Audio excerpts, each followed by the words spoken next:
آج 12 اگست ہے۔ یا اللہ تیرا شکر کہ تو نے آج کا دن دکھایا، اندھیری رات سے روشن صبح کو نکالا، اور مولا کریم ہمیں سارا دن آج گناہوں سے محفوظ فرما۔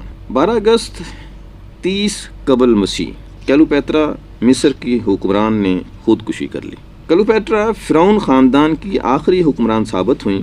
فرعونوں کا خاندان سکندر اعظم کے بعد برسر اقتدار آیا تھا اور یہ مصری زبان کی بجائے یونانی زبان بولتے تھے۔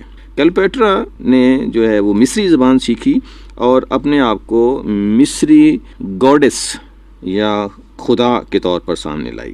مصری رسم و رواج کے مطابق اس نے اپنے بھائی سے شادی کی، پھر اس نے جولیس سیزر سے شادی کی۔ جولیس سیزر ایک نہایت ہی ذہین، چالاک، مکار شخص تھا، اور اس کے کریڈٹ پہ ایک بہت اچھی بات بھی ہے، اور وہ یہ ہے کہ وہ نیوز پیپر کا بانی تھا۔ سب سے پہلے جولیس سیزر نے ہی نیوز پیپر ایجاد کیا، اور وہ وال پیپر کے طور پہ ہوتا تھا جو وہاں کی دیواروں کے اوپر لگا دیا جاتا تھا، پھر دوسرے تیسرے دن چوتھے دن اس کو تبدیل کر دیا جاتا تھا۔ یہ پہلا نیوز پیپر تھا جو دنیا نے دیکھا جس میں خبریں شہر کی شامل کی جاتی تھیں۔ کلیوپیٹرا سیزر کے ساتھ مل کر نہایت تمطراق سے حکمرانی کرتی رہی، لیکن آخر خودکشی کر لی۔ کہا جاتا ہے کہ اس نے اپنے آپ کو سانپ سے ٹسوا لیا اور موت کو گلے لگا لیا۔ کلیوپیٹرا اب تک ایک بہت ہی دلچسپ کردار کے طور پر مشہور ہے، ان پر کئی ناول، کئی فلمیں بنائی جا چکی ہیں۔ میں صرف ایک بات کہوں گا کہ دنیا بھر کی دولت قدموں میں ہو اور عظیم سلطنت کا تاج سر پر ہونے کے باوجود اللہ تعالیٰ کی ہدایت نہ ہونے کی وجہ سے انسان کو حرام موت مرنا پڑتا ہے۔ 12 اگست 1164 جنگ حریم شام میں لڑی گئی۔ ایک طرف نور الدین زنگی تھا اور دوسری طرف پوری دنیا، ٹریپولی، بازنطائن سلطنت، آرمینیا وغیرہ، اور نور الدین زنگی نے شاندار فتح حاصل کی اور مخالفین کے تمام سپہ سالار، تقریباً تمام سپہ سالار گرفتار کر لیے۔ جن ملکوں کے تھے تقریباً وہ 6 سے زائد ملک تھے، اور اس طرح سے جو گرفتار ہونے والے سپہ سالار تھے وہ بھی 6 سے زائد تھے۔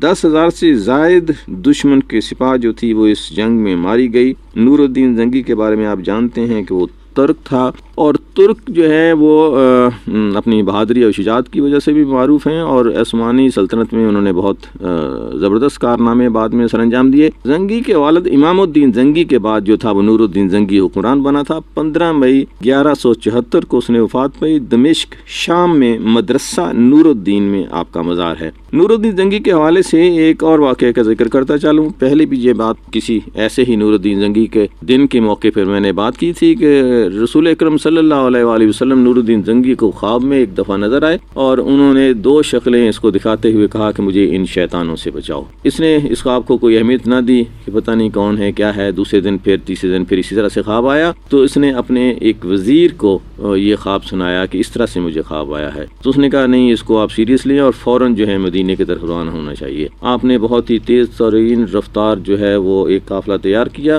اور فوراً جو ہے وہ مدینہ پہنچا۔ مدینہ جانے کے بعد انہوں نے سب سے پہلے ایک دعوت کا اہتمام کیا کہ پورے مدینہ کے لوگوں کو بادشاہ کی طرف سے ایک دعوت ہے، اور اس میں ہر شخص جو ہے شریک ہوگا۔ جب لوگ جو کھانا کھانے کے لیے آتے تھے، نور الدین زنگی ان کو دیکھتا تھا اور وہ لوگ چلے جاتے تھے، لیکن وہ جو 2 شخص ان کو خواب میں دکھائے گئے تھے وہ نہیں آئے۔ انہوں نے پوچھا کیا مدینے کے تمام لوگ دعوت کھا کے جا چکے؟ تو انہوں نے کہا جی ہاں جا چکے، صرف 2 بزرگ ہیں جو کہ رسول اکرم صلی اللہ علیہ وسلم کے مزار کے پاس ہی رہتے ہیں، ایک حجرے میں دن رات عبادت میں مصروف رہتے ہیں، صرف وہ نہیں آئے۔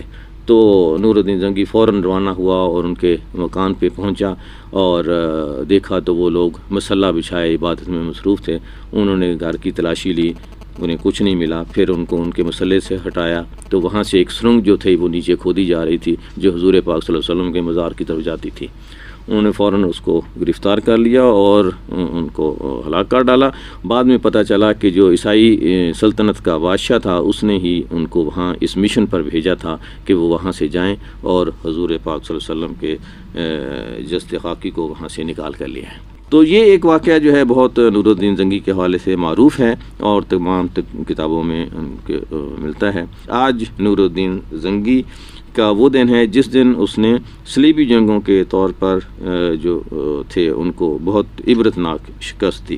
12 اگست 1952 جو ہے 13 یہودیوں کو ماسکو میں قتل کر دیا گیا. ان کو 3 سال پہلے گرفتار کیا گیا تھا. ان پر کئی طرح کے الزامات تھے. یہ یہودی شاعر اور ادیب تھے جو کمیونزم کے خلاف تھے. 12 اگست 1910 یوسف بن اسحاق کا یوم پیدائش ہے.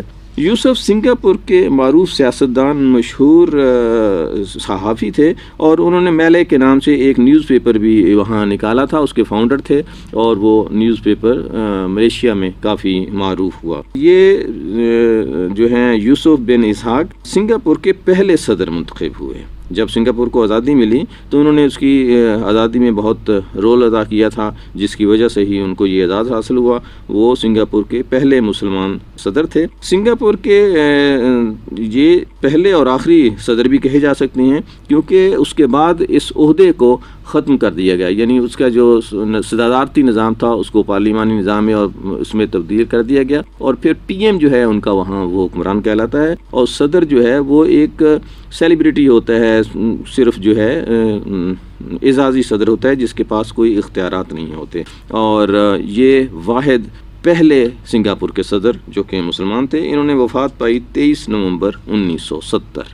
12 اگست 1924 جنرل محمد ضیاء الحق کی پیدائش کا دن ہے، اور پاکستان کے چھٹے صدر تھے. Chief of the army staff رہے. آپ سے پہلے جنرل ٹیکا Khan chief of the army staff تھے، اور آپ کے بعد جنرل اسلم بیگ اس عہدے پر رہے.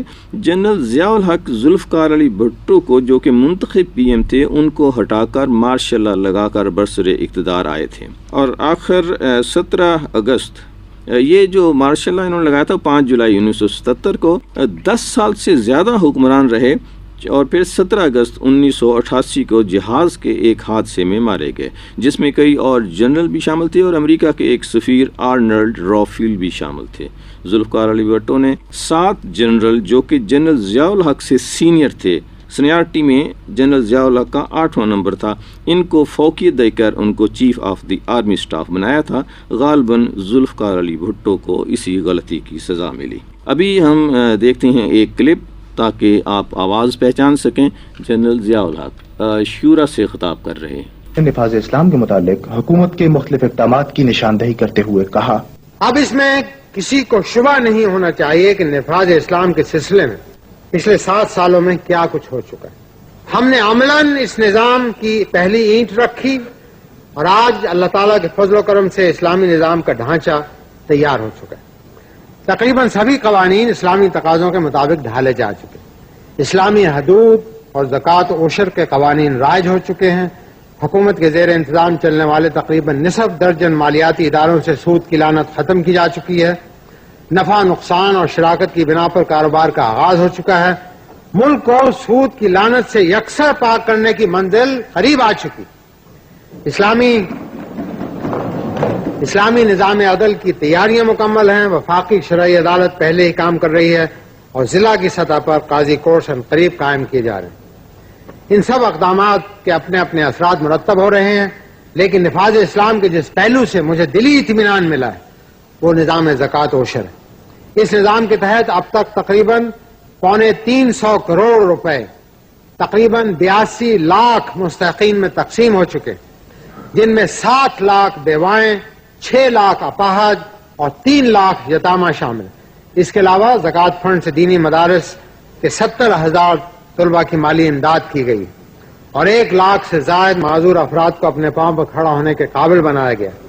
یہ اعداد و شمار کے طور پر میں آپ کے سامنے پیش نہیں کر رہا ہوں، بلکہ لیکن اگر آپ ایک ایک فرد کے پیچھے اس کی المناک داستان اور انگنت دکھوں کو پیش نظر رکھیں تو آپ کو احساس ہوگا کہ لاکھوں عورتیں، بچے، یتیم، بیواؤں کی داد رسی اور حاجت روائی کرنا کتنا بڑا کام.